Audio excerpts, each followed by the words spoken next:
તમારી બધી માતાઓ જાગૃત ના થાય તો મને મેલડીને કહેજો. બધાની માતા એક એક કરીને જાગૃત કરી મારા ધામમાં જોઈ ને એવું સત. હું નહીં કહેતી, હું મારા વખાણ ક્યારેય ના કરું, પણ મારા ધામમાં કઈક ભાવિક ભક્તોનો કદાચ અનુભવ હશે કે માં તારા ધામમાં આયા પછી અમારી દેવ જાગૃત આપે રૂપે થયા કે નહીં? કોઈની ચામુંડા થઈ, કોઈની મહાકાળી થઈ, કોઈની મેલડી થઈ, કોઈની હરસિદ્ધિ થઈ, કોઈની શક્તિ થઈ, કોઈની ખોડિયાર થઈ. આવી બધી દરેકની માતાઓ જાગૃત થઈ અને હોકાટા મારતી થઈ જાય છે ને તો રામનું નામ જપ કરી લેજો. ધૂણવાની જરૂર નહીં. વગર ધૂણે તમારી માં તમારી જીવાને વાત ના કરતી થઈ જાય મને મેળવીને કહેજો. કોઈ ધૂણ્યા વગર, કોઈ ધૂણ્યા વગર, કોઈ ડોકું હલાયા વગર, કોઈ શરીર હલાયા વગર અમથાય તે કદાચ તમારી માતા છે ને તમારી વાણી પર બેસી જશે. જો જીભે દેવ આવી ગયું હોય ને તો જેટલી થાય એટલી વાણીની સંયમતા ખાસ રાખજો. આજે નોની નોની વાતે ખરાબ ગારો બોલતા શીખી ગયા છો ને તો સંયમતા વાણીની ખૂબ રાખજો. બોલવા જાય એવા મિત્રો બોલતા હોય ને તો એમનો સંગ નહીં કરવો.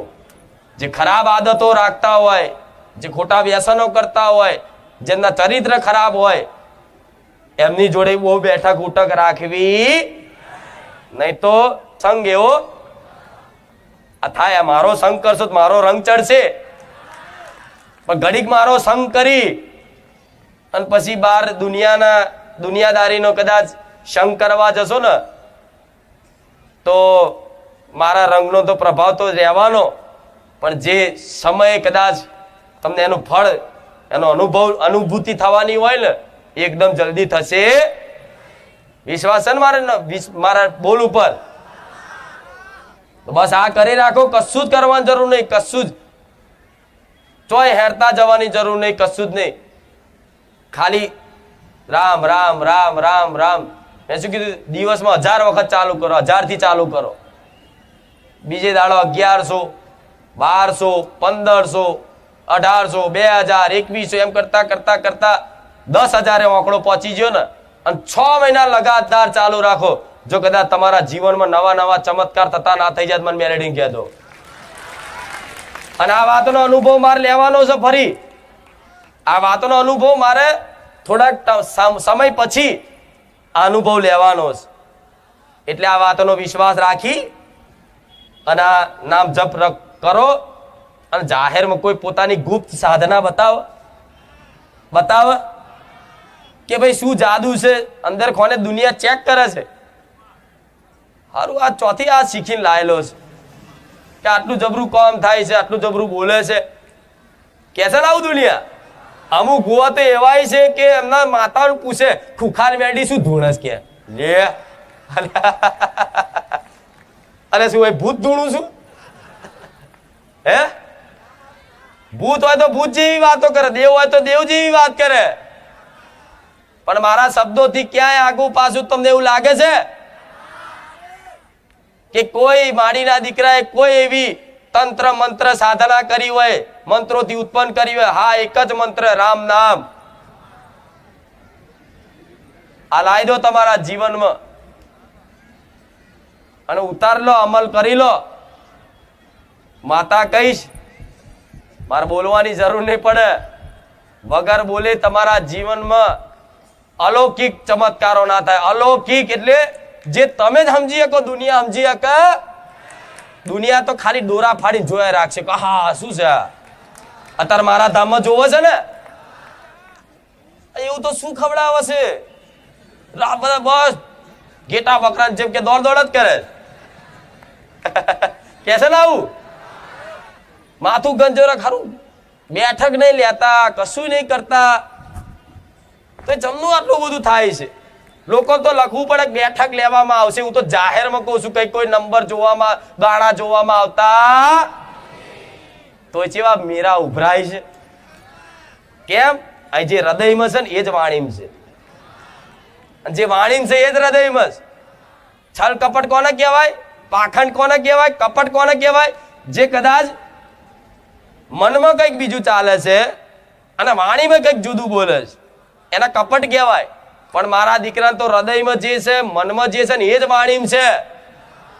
એમાં કોઈ કપટની વાત ના આવે, જે હોય સ્પષ્ટ ચોખ્ખું. મારા દીકરાને એમ કે કાલ ભિખારી બની જા તો એ તૈયાર છે. એટલે કદાચ ગર્વથી કહું છું, કદાચ મારા ધોમમાં આવો ને તો વિશ્વાસ રાખજો, શંકા કરતા નહીં, હું રોમ મારી મેરડી માતા બેઠી છું. આ એનો પ્રભાવ છે, સત્યતાનો પ્રભાવ છે. જો કદાચ આવું સત્યતા કદાચ પાલન રાખે ને જે ભુવા, તેમના તોય આવા મેરા થાય. ઢોલ વગાડીને આમંત્રણ ના લો ને તોય મેરા થાય. આ ભલે આજ બારે જામાં છું, અહીંથી કદાચ 500 કિલોમીટર જતી રહું તો આ પાછળ આવો, મને એટલો વિશ્વાસ છે. આવો કે નહીં? આ કહેવાય સત્યનું પ્રકાશ, સત્યનો પ્રમાણ કહેવાય ને. જેવી અનુભૂતિ થાય, ગરમી લાગે તો તે અંદર ઠંડક મહેસૂસ થાય છે ને. જેટલો ઉત્સાહ અને હરખ હોય તમારા મુખે, આ હરખ ને ઉત્સાહ ક્યારે તમારો નહીં જવા દો. આવું રહો મારી મેરડી માતા બોલું. એટલે આ જીવનમાં પાલન રાખજો. હજુ તો મારે ઘણું બધું એવું બાકી છે કે મારે તમારા જીવનમાં શીખવાડવું છે, સમજ આલવીશ, સદબુદ્ધિ આરી આલવીશ. ઘણું બધું છે. હજુ તો શરૂઆત જ ચો કરી છે. હું રોજ આવું બોલું છું. હજુ તો શરૂઆત જ પટેલ ને કરી, દુનિયા ગોળી ચકેડીએ ચડી છે. બોલો તો વિચારો, મારી શરૂઆત આવી હશે, મારું એન્ડ જેવું હશે. હા, શું ખોટું? હું નહીં કહેતી સ્પ્રિંગ જેવી માતા છું, ના દબાવું છું, પણ આ મૂર્ખાઓ સમજતા નહીં. રોજ રાડો પાડી પાડીને બોલું છું કે મને ના દબાવશો, નકર ઉસરીશ. સ્પ્રિંગ ને દબાવો ને ઉસરે, પણ આ મૂરખના સરદાઓ નહીં કોઈ છાપ પડતી તો આમ દબાવવા જાય છે તો ઉસરું છું. જો આ અને હારું કદાચ એ વાત મગજમાં ઉતરી જાય તો હારું. પણ મારો ભગવાન જો કે મારા ધોમની બદનામી કરવા જાય, ખરાબ કરે, ઘણા કરે છે ને, તમે જોવો છો ને. અને એવું નહીં, બહારના લોકો કદાચ ગામના એવા હોય, અમુક, બધા એવા નહીં. ગામના તો બધા સમાજ છે ને જે એ સહકાર આલે, સાથ સહકાર આલે. નગરપાલિકાનો સાથ સહકાર છે, જે તે નગરપાલિકાની સેવા મારા ધામમાં પૂરી પાડે.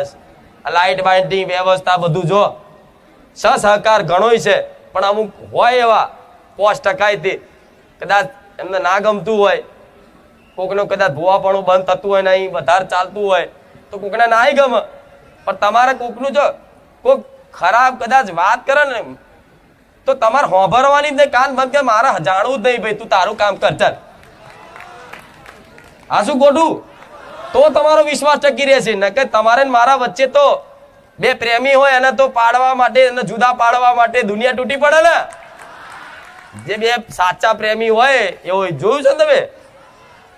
જેમ મીરા કૃષ્ણને પ્રેમ કરતી તો દુનિયા તૂટી પડી હતી ને, એવી રીતે ભક્ત કોઈ પણ માતાજી કે ભગવાન આવી ભક્તિમાં રંગાય એટલે દુનિયા વિરોધ કરે, તૂટી પડે તમને જુદા પાડવા માટે. પણ જો તમારો વિશ્વાસ કદાચ અતૂટ રહે ને તો આવા કાળા કળિયુગમાં કદાચ આ બકરાના રૂપે મળવા આવું એ મેરડી માતા છું.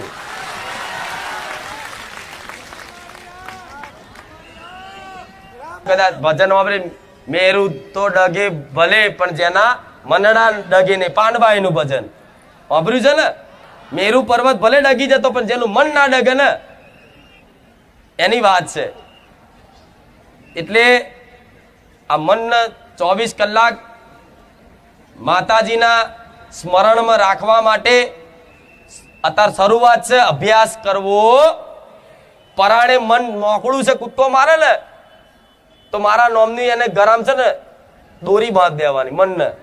કલ્પના કરો મન મોકળું છે, અહીં કૂદકો મારે, ઘડીક અહીં મારે, ઘડીક અહીં મારે, થાય ને આવું? તો મારા નોમની દોરી બાંધ દો એના ગરમ. કૂદકો મારે એટલે સીધી રોમ નોમને લગાવી દો. પરાણે એક દાડે મોકળું થાકશે, હવે હાથમાં નહીં આવવાનો, હવે એને મને વશમાં કરી લીધો, થાય કે નહીં આવું? એટલે આ પરાણે તે અભ્યાસ રાખજો. તમારી જોડે શું, તમારા સપોર્ટમાં શું, તમારા સહકારમાં શું, તમારા દુઃખમય શું, તમારા સુખમય રહીશ. બરોબર? રામ. મને તો હજુ બોલવાનું જ મન થાય છે, પણ તમે હવે બોલું ચાલુ જ રાખું? અરે ભગવાન. તો જો હવે આબરો બીજી વાત, તમારે આપણે ગયા રવિવારે વાત કરી ત્યાં ફરી કહું કે વાત મગજમાં કદાચ ઉતરી જાય દરેકને, એવા મારા આશીર્વાદ મારા ભગવાનને પ્રાર્થના કરીશ કે કદાચ મને માનો છો ને દિલથી, તો કદાચ કોઈ પણ અરજી, કોઈ પણ માગ હોય, માગણી હોય ને, તો જેને માનતા હોય, જેની પર વિશ્વાસ આવી ગયો હોય ને, એના હક કરીને માગજો, પણ બીજી જગ્યાએ ક્યાંય બાધા માનતા રાખતા. હું તમને બંધનમાં બાંધવા નથી માંગતી. તમે સ્વતંત્ર છો, તમારે જ્યાં જવું હોય ત્યાં જઈ શકો છો. ક્યારે હું નહીં કહું કે મારા ધામમાં જ તમે આવજો, ના. ગુજરાતમાં ઘેર ઘેર માતાઓ છે, મઠ મઠમાં છે, મંદિર મંદિરમાં છે, બધી જગ્યાએ સાક્ષાત છે, એમાં કોઈ સંદેહ નથી. એવું નહીં કે બારે જા ધામમાં જ ખાલી સત છે, ના. ગુજરાતમાં જે નાના મોટા ગામડામાં જે મંદિરો છે, નાની અમથી ડેરી છે, મોટું મંદિર, એ સત છે, ના નહીં. તમે બધે જઈ શકો છો, પણ મારી પર વિશ્વાસ આવ્યો હોય ને, તો 5 જગ્યાએ માનતા રાખો, બાધા રાખો, તો એ તમારા વિશ્વાસ ઉપર કલંક કહેવાય. કે તમને એક ઉપર વિશ્વાસ નહીં, ત્યારે તમે 5 જગ્યાએ માનતા રાખો છો. એનો મતલબ એ થયો ને, તમે આવતા જતા 5 જગ્યાએ પાવાગઢ માનતા રાખો, ચોટીલા માનતા રાખો, ખુખાર મેરડીએ રાખો, બહુચરાજીએ રાખો, અંબાજી માતાની રાખો, એક જ માગણી 5 જગ્યા અલગ અલગ માનતાઓ રાખી, તો એનું મતલબ શું થાય કે તમને એક ઉપર ભરોસો નથી.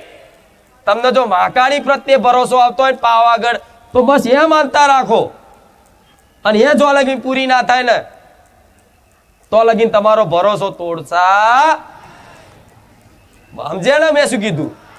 મંદિરે જાઓ, બધે જાઓ, ધામ ફરવા જાઓ, ફરવા તો નહીં દર્શન કરવા, પણ અત્યારે ફરવાના બોને ધામ જાઓ છો, ભલે જાઓ, બધે જાઓ, પણ મેં કીધું તું ને ગયા રવિવાર, આ ફરી કહું છું, પ્રાર્થના એવી જ કરવાની બધી જગ્યાએ કે બસ અમને જે કુખાર મેરડીમાં જે સતનો માર્ગ બતાવ્યો છે ને, કે હે માં, અમને એ સતના માર્ગ ઉપર થોડી ચાલવાની શક્તિ આપજો, અને અમારી કુળદેવીની ભક્તિ કરવાની થોડી કૃપા રાખજો, અને આવનારા તમારા ધામે, તમારા મંદિરમાં જે તે ભાવિક ભક્તો આવે, એ દુખિયારાના દુઃખ તમે દૂર કરજો. બસ આટલી પ્રાર્થના કરશો ને એટલે બધું આવી ગયું.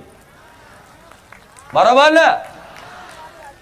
નહીં તો જો અહીં માનતા રાખી કે મારી ઘર લેવું છે, 3 મહિનામાં જો ઘર કદાચ ખુખાર મેરડીમાં મને કરી આલો, તમારી માનતા રાખું છું, પૈસા હલવાયેલા આવી જાય, આ તે, અને જો 3 મહિના પૂરા ના થયા અને 15 દાડા થયા, અને 15 દાડામાં જઈને કદાચ ક્યાંક જોગણી માના મંદિરે કે દુનિયાની માતાના મંદિરે જઈ અને માનતા રાખીને, તો એ માતાને કોનમાં જઈને કહી આવીશું. કોના વિશ્વાસ નહીં મારી પર, કોમ ના કરતી થાય કે નહીં? એવું દેવદેવને તો વાતો થતી હોય કે નહીં? એ મેરડીમાં બીજા મેરડીમાં હોય, મેરડીમાં તો એક જ છે, પણ દીવા તો અલગ અલગ હોય ને. તે બીજા મેરડીમાં આવી જાવ ને તમે અને માનતા રાખો તો તરત હું પહોંચી જાઉં. હજુ મારે તો માનતા રાખી 1 મહિના ટાઈમ આલ્યો છે, અને તરત 15 દાડા ફરી માનતા રાખી. કોમ ના કરતી હોય, અધૂર્યો છે માતા. કેવું? હા હા લે હરતા દેવનું તો મન રાખે કે નહીં? જો મારા કહેવાથી બધાની માતાઓ જાગૃત થતી હોય, તો મારું મન ના રાખે? હું જ જઈને ચાળી કરી આવું, આનું કામ ના કરતી, અધૂરીઓ છે, 4 જગ્યા ફરી રહ્યો છે. જોજે ભરોસો ના કરતી, આ નારિયેળ બાકી રાખશે. થાય કે નહીં? આવું પણ એક જ જગ્યાએ ભરોસો હોય ને, એક જ જગ્યાએ ભરોસો રાખ્યો હોય ને, અને દુનિયાના મંદિરોમાં જાઓ ને પ્રાર્થના કરો ને, તો કદાચ એ બીજી માતાઓ મને કહેવા આવે કે તારા દીકરાની અરજી જલ્દી હોંભરી જશે, તારો દીકરો બહુ ભોળ્યો ને હાચો